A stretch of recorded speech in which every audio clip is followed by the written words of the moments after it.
दोस्तों तो इस वीडियो में बात करेंगे डिफ्यूजन इंजीनियर्स आईपीओ के बारे में। तो ये मेन बोर्ड आईपीओ भी आज ही ओपन हुआ है। तो देखेंगे कि डे वन में आईपीओ कितना सब्सक्राइब हुआ है, इसका प्रीमियम किस प्राइस के ऊपर ट्रेड कर रहा है और इसमें अप्लाई करना है या फिर नहीं करना है। तो इससे पहले कि मैं वीडियो को शुरू करूँ, अगर आप इस चैनल पर पहली बार विजिट कर रहे हैं या फिर आपने चैनल अब तक सब्सक्राइब नहीं किया है तो चैनल को सब्सक्राइब कर लें और वीडियो को भी लाइक कर दें।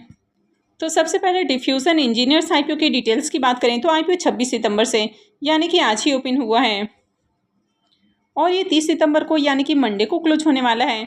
फेस वैल्यू 10 रुपये पर शेयर है। बुकिंग प्राइस 168 है और आईपीओ में 88 शेयर्स का लॉट है। अब इस आईपीओ के भी साइज को देखें तो आईपीओ मात्र 158 करोड़ का है, यानी कि ये भी बहुत छोटा आईपीओ है और पूरी तरह से फ्रेश इशू का आईपीओ है। इस आईपीओ में एम्प्लॉइज के लिए 8 रुपये पर शेयर डिस्काउंट दिया गया है और ये मेन बोर्ड आईपीओ है तो कंपनी बीएसई और एनएसई के ऊपर लिस्ट होने वाली है। अब इस आईपीओ का साइज भी बहुत छोटा है तो यहाँ पर भी जो रिजर्व एप्लीकेशंस रखे गए हैं वो भी बहुत कम देखने को मिल रहे हैं। तो एशियन के लिए आईपीओ में करीब 15% का पोर्शन है, जिसमें से 10% के करीब पोर्शन बिग एचएनआई के लिए है। तो इनके लिए आईपीओ में 759 एप्लीकेशंस रिजर्व रखे गए हैं। स्मॉल एचएनआई के लिए करीब 5% का पोर्शन है तो इनके लिए आईपीओ में 379 एप्लीकेशंस रिजर्व हैं। वहीं पर रिटेलर्स के लिए आईपीओ में करीब 35% का पोर्शन है और इनके लिए आईपीओ में 37,207 एप्लीकेशंस रिजर्व हैं। यानी कि आईपीओ का साइज आपने देखा कि मात्र 158 करोड़ का आईपीओ है और आईपीओ में करीब 37,000 लोगों को ही अलॉटमेंट मिलने वाली है, यानी कि बहुत ही छोटा आईपीओ है तो रिजर्व एप्लीकेशंस भी कम है। तो चलिए देख लेते हैं कि आईपीओ दूसरे दिन कितना सब्सक्राइब हुआ है। अभी इस आईपीओ का भी साइज छोटा है तो इसमें भी आपको मैक्सिमम रिटेल पोर्शन से ही टारगेट करना है, यानी कि रिटेल पोर्शन में ही मैक्सिमम लॉट लगाने की कोशिश करनी है। तो रिटेल पोर्शन में अगर आप एक लॉट के लिए अप्लाई करते हैं तो आपका जो इन्वेस्टमेंट अमाउंट है वो 14,784 रुपये रहने वाला है। यानी कि एक लॉट के लिए अप्लाई करते हैं तो आपको 88 शेयर्स के लिए अप्लाई करना होगा। उसी तरह अगर आप आईपीओ में 2 लॉट के लिए लगाते हैं तो आपको 176 शेयर्स के लिए अप्लाई करना होगा। तो इस आईपीओ में आपको ज़्यादा लॉट नहीं लगाने हैं। तो इस आईपीओ में भी अगर आप रिटेल पोर्शन से टारगेट कर रहे हैं तो एक ही डीमेट अकाउंट से आपको ज़्यादा लॉट नहीं लगाना है। इसमें भी एक डीमेट अकाउंट से आपको 1 या 2 ही लॉट के लिए अप्लाई करना है। तो जब भी छोटा आईपीओ होता है तो मैक्सिमम अलॉटमेंट देने की कोशिश की जाती है, यानी कि जनरली लोगों को 1-1, 2-2 लॉट ही अलॉट किए जाते हैं, उससे ज़्यादा की अलॉटमेंट नहीं होती है। तो यहाँ पर भी आपको 1-1, 2-2 लॉट के लिए ही टारगेट करना है। तो चलिए देख लेते हैं कि आईपीओ डे वन में कितना सब्सक्राइब हुआ है। आईपीओ के डे वन के सब्सक्रिप्शन को देखें तो पहले दिन ही आईपीओ 7.19 टाइम सब्सक्राइब हुआ है।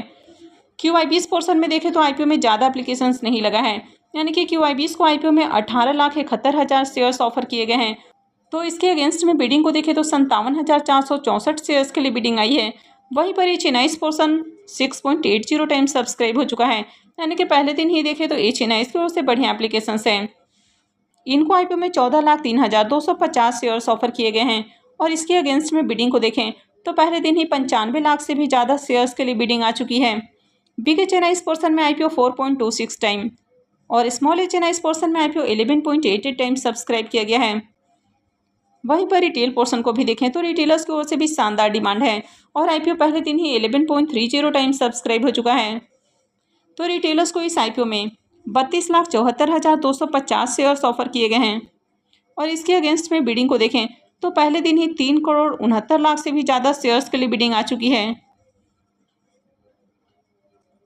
अब इस आईपीओ में एम्प्लॉइज़ का भी पोर्शन है तो एम्प्लॉइज़ की ओर से भी पहले दिन 16.75 टाइम आईपीओ को सब्सक्राइब किया गया है, यानी कि यहाँ पर एम्प्लॉइज़ का भी बढ़िया डिमांड देखने को मिल रहा है।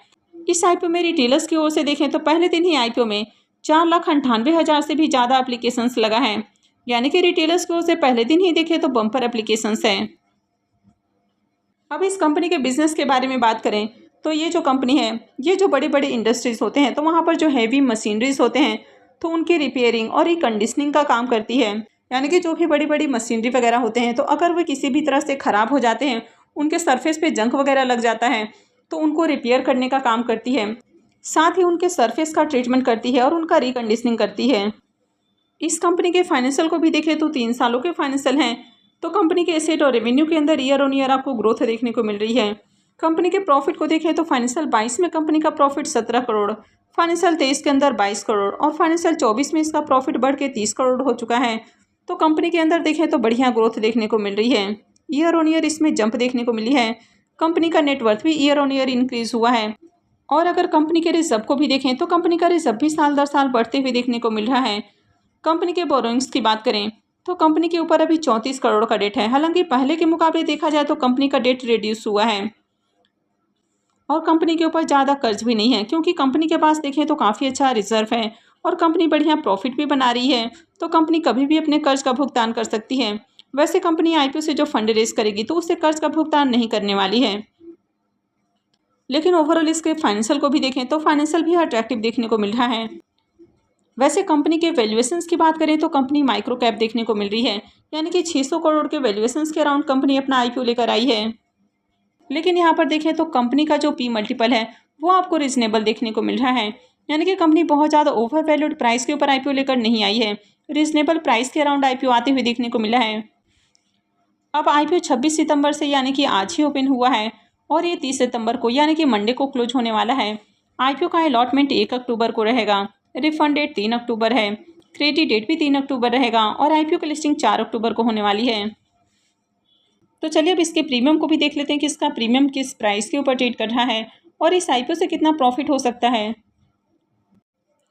अब डिफ्यूजन इंजीनियर्स आईपीओ की अगर प्रीमियम की बात करें तो इसके प्रीमियम के अंदर भी तेजी देखने को मिल रही है। मॉर्निंग में इसका प्रीमियम जहां 85 रुपीज़ के ऊपर ट्रेड कर रहा था वो अभी 90 रुपीज़ के ऊपर देखने को मिल रहा है और आईपीओ में 88 शेयर्स का लॉट है।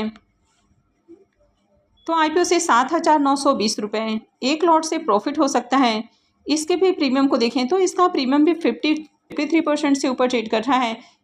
तो यहाँ पर भी देखें तो प्रीमियम काफ़ी हाई प्राइस के ऊपर देखने को मिल रहा है। आईपीओ का साइज भी काफ़ी छोटा है और आईपीओ में डिमांड भी बढ़िया देखने को मिल रही है कि ओवरऑल यहाँ पर भी जिस तरह से आईपीओ देखने को मिल रहा है तो इस आईपीओ को भी टारगेट करना है, यानी कि इस आईपीओ में भी एप्लीकेशंस लगाने हैं। अगर अलॉटमेंट मिलती है तो इस आईपीओ से भी बढ़िया प्रॉफिट बनेगा। तो यहाँ पर भी आपको मल्टीपल डीमेट अकाउंट से आईपीओ को टारगेट करना है, क्योंकि काफ़ी छोटा आईपीओ है। तो इस तरह के आईपीओस में अगर आपको अपने अलॉटमेंट चांसेस को इंक्रीज करने हैं तो एक तो आपको मल्टीपल डीमेट अकाउंट से अप्लाई करना है और आपको ज़्यादा लॉट नहीं लगाना है, आपको एक एक दो लॉट के लिए ही अप्लाई करना है।